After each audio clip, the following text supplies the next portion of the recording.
Feeling friends is this concept that I came up with laying in bed one night. I have all these close friends who have these wonderful stories. Stories that can help change the world.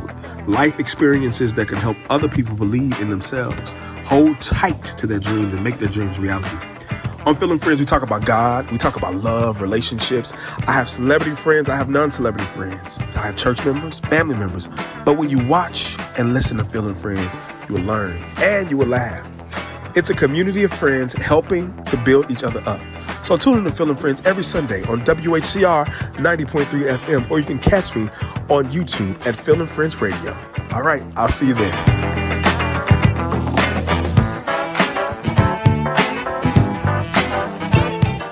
WHCR 90.3 FM, the voice of Harlem. What's up, everybody? It's me, Phil, and I'm so happy to be back live on air or pre-recorded with you, my friends. Listen, I've got a great show today. I've got Maya Gray on today. She's one of my friends from a long time. We're going to talk about education, her life, and her new business venture where she is helping young people become the best versions of themselves. So without further ado, let's introduce my homegirl, Maya. Hey, Myra, as I like to say, Myra, listen. Right, Myra, that's between us. Hello. Thank you so much for coming on there. I really appreciate you. Thanks for having me. Listen, Sunday you posted something about personalized literacy lessons. Let me get it right. I was in church, and I believe you were in church as well. And I said, "Oh, this is great. We've got to get her on air." So here we are, and I'm so happy you're here. Let's talk about who you are and where you are currently. All right, sure. I'm Maya Gray, born and raised in Dallas, Texas, in Oak Cliff to be exact. Oak Cliff.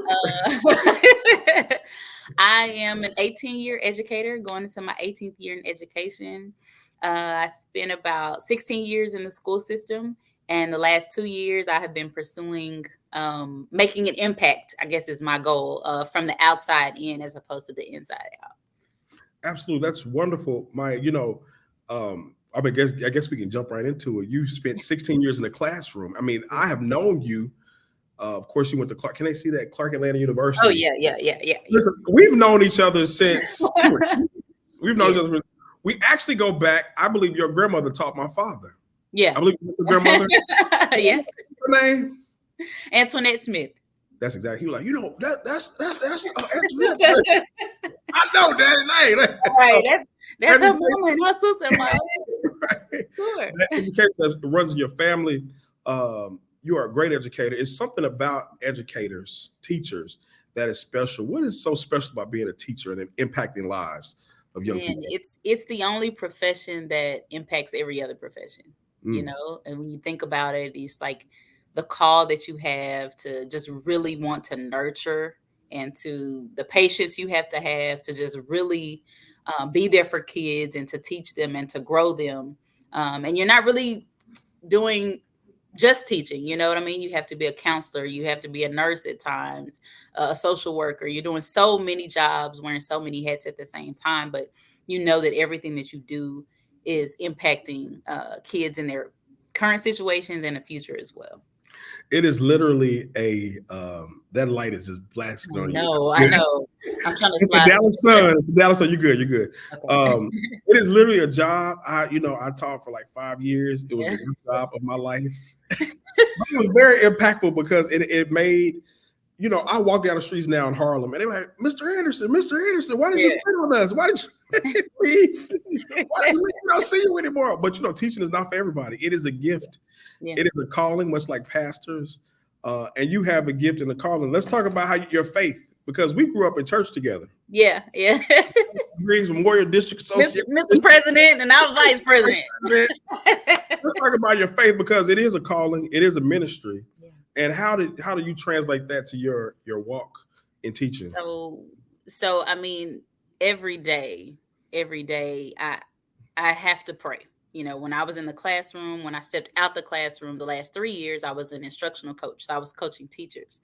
So I was going into the environments that I feel like I didn't sit. Every day in my classroom, I'm coming in, I'm praying. Yeah. I got the music going. I got, and so you have to walk daily like that, because you don't know what you're encountering. You're encountering so many students coming from so many backgrounds, with so much trauma. So it's like, Lord, use me, just use me as a vessel. Right. It may not even be academic. It may be that kid just needed a hug today. Just Lord, use me. So you have to, that was my prayer, my daily prayer. Just use me as a vessel to do your will, whatever that will was for the day. So. And that's a lot, but it takes a lot just to pray sometimes too. And it's not that easy. What advice would you give somebody, I don't want to, I'm jumping all over the place, but somebody that wants to get that as a teacher, they just find that fortitude to say, okay, God, I need you to show me the way. What advice would you give them to just start that practice of praying every day? Well, find a community of people. I mean, there's so many people around there, around your immediate space that are either in the faith, that know God, or that can just even just impart an encouraging word to you. And if you can't say anything but Lord help, then just say help. It doesn't have to be a long, elaborate prayer or anything like that. But just get with other people. I'll never forget the experience when I moved back to Dallas from Georgia.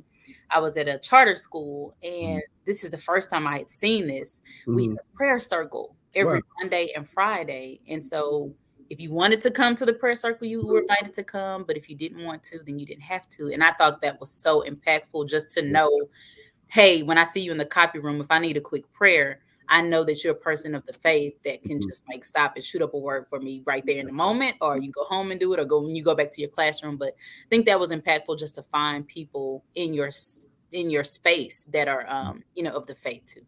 A lot of people don't realize the importance of teachers. Like you said, sometimes kids need a hug. And I've worked in the worst neighborhoods in New York City. And they didn't come from neighborhoods like us. And when I look back over our lives, when I look back we're so old.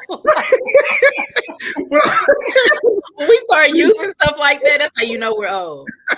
When I look back over our lives, we grew up in good neighborhoods in Oak Cliff. We went to these schools with great teachers, and we didn't have to walk through people shooting up drugs, people going to jail. This is what you see in New York, in Harlem, and my station is in Harlem. And so many kids go through that on a daily basis, and we don't think about the trauma that they're facing. Exactly. So we thank you for teachers like you who continue. And we have to start praying for teachers as well. Because they make a huge difference. They make a huge difference. Listen, you and one of my frat brothers got married. Y'all have been together for years. 21 or something like that. 21 years. Something like that. I have 10 kids. Absolutely beautiful family. I mean, listen, y'all been together since the first freshman year orientation. Freshman year. No. Second semester now. Though. Okay. A little time. Had a little time to look on the promenade a little bit. Let's talk about your marriage with Castle.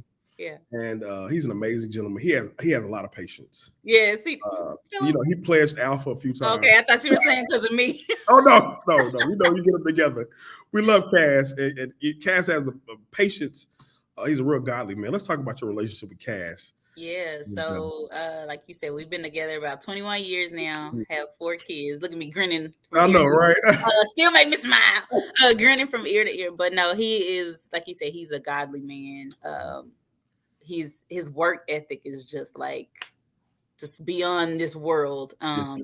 He's really a person of integrity. What you do behind the scenes matches what people see. Yeah. So he's really what you see. He's not afraid to be vulnerable. That's my best friend. So we talk about everything together. And what people see is really what we get also at home. So it does help that he's an educator too. So a lot of our interests are the same. We started both in a band, so with music, and then with one band, one sound. That's his theme this year, though, for real. Oh, is it? Okay. Yeah, I'll send some pictures because he's already in drum major mode. Okay. But so he's a principal now. His career is blossomed. And in the process of us both getting these promotions and doing really well in our career, we have a young family as well. 4 kids. 4 kids is a lot of kids. Let's talk about the kids. We have CJ, Cairo, Zara, and it's Sterling. See, I was on it. Sterling. Sterling knew. Sterling just came the other day. Mine don't look like she just had a kid the other day. How old is Sterling? 1? Yes, Cairo's 1. So it's 1. Cairo's 1. Sterling 1, 3, 6, and 9. 1, 3, 6, and 9. Now, how is that raising a family? It's a lot of work. It's a lot of work. And I think it takes just, leaning on the faith too. Like, this is my ministry, God, same thing. How do you want to use me today? What do you want me to do today? And I had to kind of put my agenda aside and say, hey, what do you want me to do? Because I feel like I've been doing so much like for the kids that I'm not doing enough with them. And so that's the place where I am now. Like, doing things with them is very important to them. Yeah, making their lunches good or making sure all their clothes are washed and their rooms are clean. That's good. But what they're going to remember is me doing things with them. So hence why, I knew it was time to, I kind of reached that point where I plateaued in my professional career. Mm-hmm. And I knew I reached a ceiling in the school district. And I was like, hey, it's time to like step out and do something different and something that allows me a little bit more flexibility, but also to stop and reset for our family. We've had a growing family. I had 3 kids in 4 years and 9 months. So we needed to kind of stop and like reset and refocus. And then it just, God's timing is perfect because we had our 1-year-old, he got the promotion at the same time. Good. Now this was just kind of happening at the same time. And I knew, in having those talks with God and praying and fasting about it, I knew in 2022 that would be my last school year. So I did 2022 And to what has that 20. been like? And what has I'm that been sorry. like? So you left the classroom altogether. You just said, I'm Yeah. done. So I left at that point. I was already coaching. I was coaching teachers. So I kind of reached a level sort of administration. I was working on the administration team in the school. So I will say it made it a little bit easier because I was kind of out the classroom. But Okay. it was still a hard decision. I mean, I've wanted to be a teacher since I was 5. And, Wow. we've been studying this since high school, right? Like, we went to Mhm. magnet schools and stuff. You too Right. went to magnet Right. school. So we've been studying Right. these careers intently since we were like 14 years old. So at Absolutely. Yeah. 38, kind of like 25 years in, we're saying, I'm not really switching up the mission of what I'm doing, but the location is different. So it was time. It just worked professionally and personally. And I was like, hey, we got to set a foundation for these babies. If I really believe as an educator that, you know, the best start is at home, then I need to model that too. Like, that's my philosophy. And it's going to be my philosophy with my children too, that the best start is at home. So, Absolutely. So you said, let me start this venture. yeah, And yeah, that's what the birth adventure. You can talk about it and tell us the yeah. name. Okay, yeah. So I am deciding. I was a literacy coach Mhm. in elementary school for grades K-5, and I was really concentrating on 3-5 because that's the grades that are tested. So I was kind of placed there in that area just to make sure. I would go and observe teachers and do things like that. And And what when I you say noticed, testing, you mean standardized testing, which is a the texting that standardized testing. Oh yeah, because I everybody found takes my tests these TOS days. test the other day. That's all we did. We're gonna talk about that, how they Okay. over test kids. But that's where you were about to cut you off. Go ahead. I have a Yeah, question. no, you're good. And so um I would go into these classrooms. I was asked to come to a turnaround school for my principal. So And what does that uh, mean, turnaround school? so the school was consistently in F years, like 5 years. Mm. And so this is the Wow. last attempt before the state takes over. So Mm. we are at this charge where we have to turn the school around in like 3 years or less, or the state is going to take over. And Wow. so all the staff was new, all the not new to teaching but new to the building, so they like everybody that was at the school left, the principal Wow. and all the staff left. It was like that, like, we're going to start from scratch. Did they So the leave or they principal, got fired? they were kind of like reassigned other places, or they had to Okay. apply other Okay. places, but they couldn't stay Mhm. there. They couldn't Okay. stay You there. gotta go. You And gotta go. it's yeah, you got to go. So it's a program called Accelerating Campus Excellence. And so Mhm. they bring in like a principal. The principal hires their staff, their administration team, who hires the staff. So everything was like ground zero. Mm. And we hired teachers who we knew were like high caliber teachers, who not just had a proven track record of doing it, but had the heart for it too, Right. right? So You like, have to have time for it. yeah, I think it was like, we can teach you the skills to become a good teacher, but you can't teach like culture and like, you know, are you a nice person? Do you get along with people? So anyway, we hired that in 2022. So 2020 was COVID. So in 2 years, we were able to turn the school from an F to a B. Wow. So the That's state gives out crazy. like a report card grades. So in that short amount of time, Wow. yeah, and so that was most people's reaction, like, "Wow, a B." I mean, what were those teachers doing? Yeah, I I mean, know, what Tyler accelerating. Perry movies like we were doing in high school? Like what? It was a lot of like accountability. It was a Mm, lot of, if I wanted you to be teaching this, I would come in and make sure you were doing it the next day. If you didn't know okay. how to do it, I was the one, I was modeling for you, showing you how to do it. Gotta teach. Right, right. And so, a lot of people were excited. We got a B, we got a B, we got an 86, 4 more points, we would have been an A. You met all your reading targets, we got this. And then I wasn't satisfied Mm, because I knew that even though our data looked a certain way, there were still so many kids who couldn't read. well, They were reading significantly below grade level. wow. And the way the test is set up, you really don't need, to be a super, super, super reader just to pass the test. And so I kind of become a master of like data and how to do this and do this. And we do need this many kids in this category. And I'm like, this is too much. Like, just teach the kids how to read. But I mean, to be fair, teachers are just up against so much. You have to teach the curriculum that the district wants you to teach. And so when I stepped away, I was like, what am I going to do, Lord? I'm just going to be still and you tell me what to do next. And I couldn't shake the fact that there were so many kids in our school or in public schools in general across the country that just can't read, or I won't say can't read, that are struggling readers. And so I said, I could give personalized lessons because I know teachers aren't able to do all of that during class. There's a certain time limit they have to do things. There's a certain way they have to do it. And I saw the gaps. We just couldn't fill them because we were under pressure to do other things, like to fulfill the duties for the test. And so that's what I'm trying to do now, is just fill in those gaps. So. And I believe this is really going to take off. Maya, we want to apologize in advance to our viewers. I'm not sure if the storm is messing your system up on my end or what, but there is a little, but I hear you. Okay. Probably great. I don't know. I'll know at the end. Listen, I'm going to read these literacy rates. Yeah. This is from Bright Futures NY. It says 14% of U.S. adults can't read. 21% of adults read below a fifth grade level. 43% of adults with low literacy live in poverty. 30% of adults with low literacy do not have a job. 85% of juvenile offenders have low literacy skills. 19% of high school graduates in the U.S. can't read, and 42 million U.S. adults can't read past a fifth grade level. This is America as a whole. This is not even when we get down to Black and minority students. We have a problem in America, Maya. We do. It's a major problem. And, as a teacher and as a coach stepping outside of the classroom, my view was a little bit more, my head was on a swivel, because it wasn't just like in your classroom. You see that it's a systemic thing that's happening. You see that it's nationwide. Right. I was tracking this data. That was kind of a major part of my job, was like tracking this data, and are we moving kids, and are we doing what we're supposed to be doing?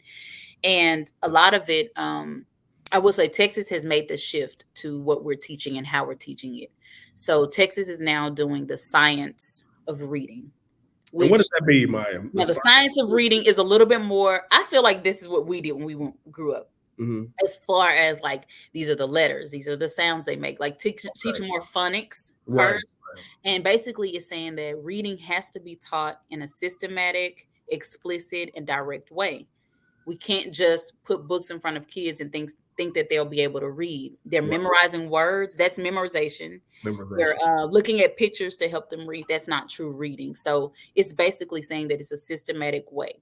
Unfortunately, there are many states that have not caught on to that yet. They're still using curriculum. So teachers are forced to teach in a manner that we know is not conducive to kids. Like, we know it's not what's best. It's not going to help them read. And so teachers' hands are sometimes tied, districts' hands are sometimes tied. And so we're spending so much money on all this, these books and these curriculum, but it's not in the best interest of our kids. Maya, I want to jump in here. So I remember when I was a kid, and your mom probably made you do this. We had to read every night. I used to get books for Christmas, and I was so upset. I'm like, why am I books? But my mother was a teacher. She was an elementary school teacher when I was a little kid. Yeah. And so she was like, you're going to read, and you're going to read now. And so I would have to read every night. But that was the basic fundamentals for me. And I was reading books upside down. You know how Yeah. So it was just ingrained in me. I had to read until I learned how to read.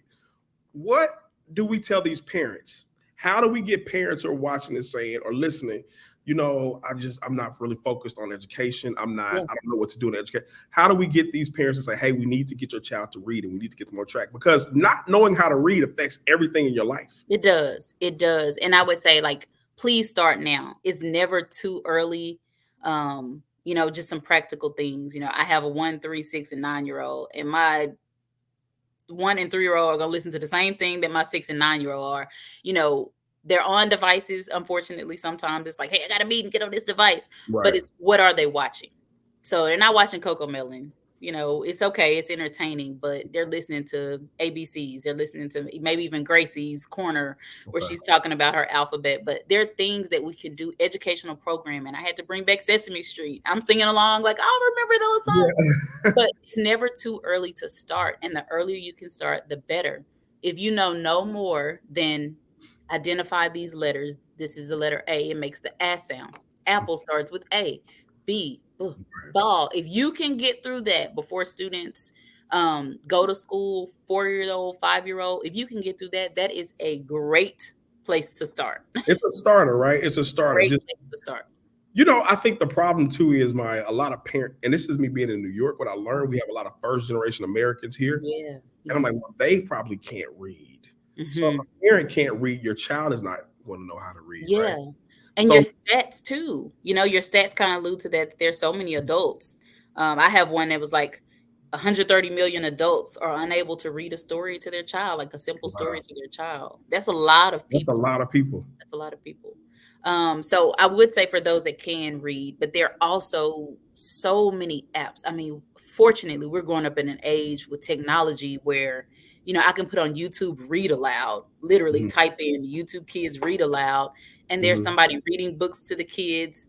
mm, It's following along with the words as they're reading the story. So we really have no excuse. You know what I mean? If you you can't do know, it yourself, find somebody that can help you.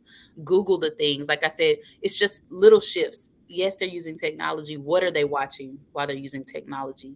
And encourage your kids. They're learning at school. So what are you learning? Read right. every night. Like, I don't care what I'm teaching. Read Even when I was a math teacher, read something. 20 minutes every night. Read to your parents. Those kids need to Right. know what your readers sound like. So Absolutely. Who do we blame for this? Do we blame the educational system? Maya, we know they're cutting education yeah, like yeah, yeah. crazy. The mayor here in New York cut education by $100 million, which is crazy.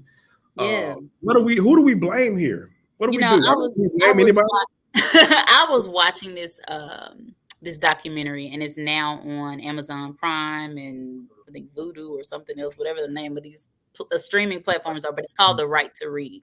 Mm, And it's talking about just the crisis in America on illiteracy. And I would encourage anybody, The Right to Read. If you have Amazon Prime, that's probably the best streaming device. But it talks about how literacy is just like the greatest civil right that we have, it is. and because it is the gatekeeper to so many different things. And it said literacy has always been used as um, either inclusively or exclusively. Like, think all the way back to slavery, like Mhm. how we weren't allowed to learn to read, or if we were, there was a fine, or we would get killed for You get killed, get things like or that. eyes burned, or tongue cut out. So many things. So it's always been used as like a power thing, right? Like, either I'm including you in something or I'm excluding you for something. Even when, like, learn to vote, Right. you had to pass this. It's so many different things, and I think it's just systemic that has gone even into the educational system. Like I said, as far as states having to teach curriculum that we know isn't best for kids, that we know isn't teaching them how to read, but you're forced to use that. And there's like so much science behind why that's not the correct method and why you should be using the science of reading. But it's just getting those policies passed and things like that. So I think we're dealing with something much bigger than us that started hundreds and hundreds of years ago.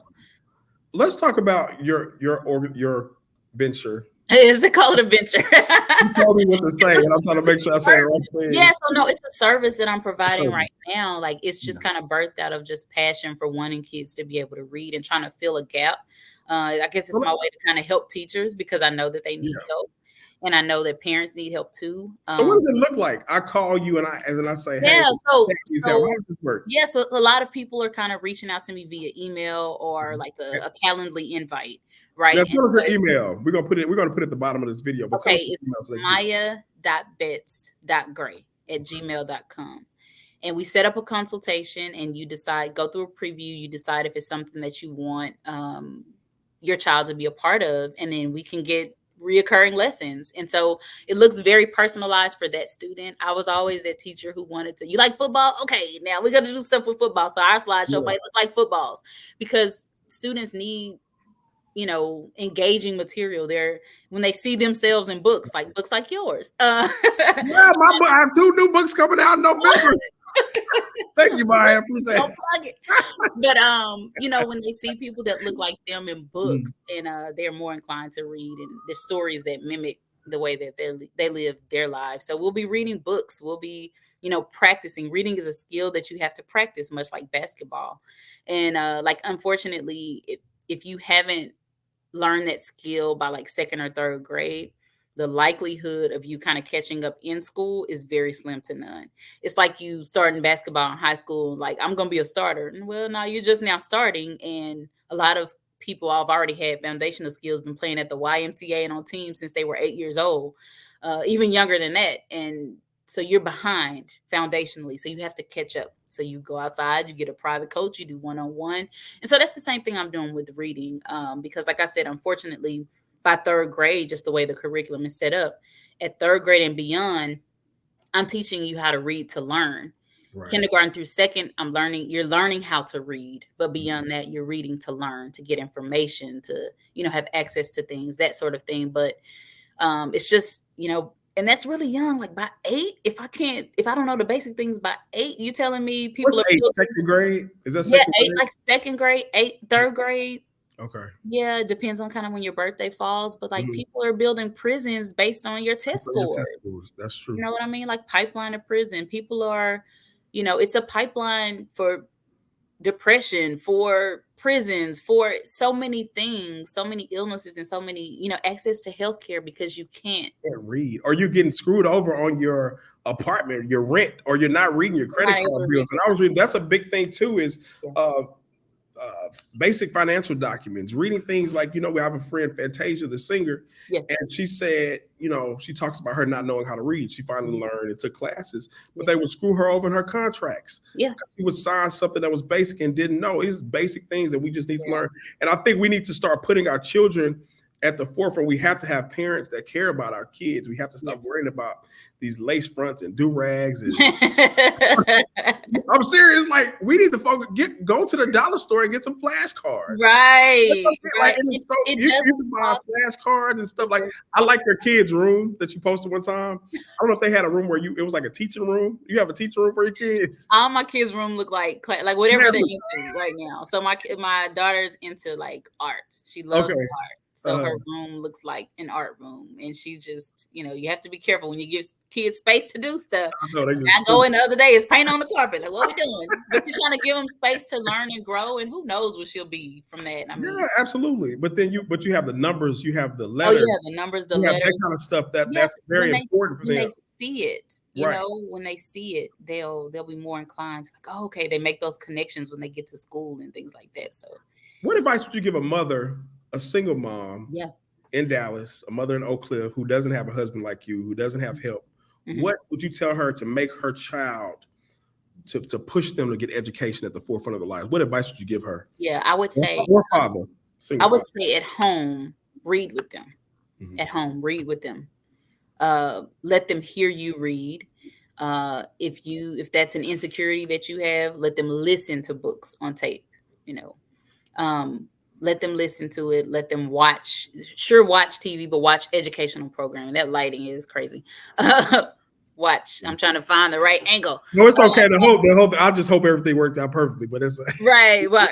Watch Mhm. educational programming, and then I would say once they become school age, to ask the teachers questions. Okay. Please ask questions. I can't tell you how many parents I encountered. They're like, my kids don't know how to read, or like they're reading in the 5th percentile. Like, how do you not know that, ma'am?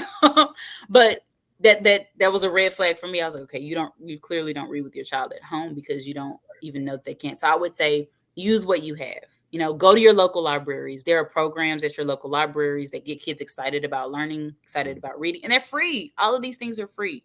Right. I would read with them every night, take them to as many free places as you can. Yeah. And then ask the teachers questions. The teachers have resources they can give them. There are so many free resources now, and the internet is crazy. You can get anything off the internet. Yeah. You can just type in anything. Like when I'm tutoring, I'm just typing in stuff. Like free things to use. I mean, if it's not something that I already have, and we play interactive games online. I mean, wish we had this stuff when we were kids. We didn't really have that. The internet Oregon Trail. Great. It was not, it was not as big as it is. Everything is out for. We had to go through Britannica. That's how old we are. My cousin sit on the floor and look through the encyclopedia. Yep. That's when we were kids. We had to sit at home. Oh my, we getting old, my. Almost 40. Listen, let's tell the people how to get in touch, in contact with you again, and we're gonna go to final thoughts. Yeah, sure. You can get in touch with me, Maya, MAYA .betts, BETTS.gray @gmail.com. That's the best way to just one-on-one contact. We can set up a consultation.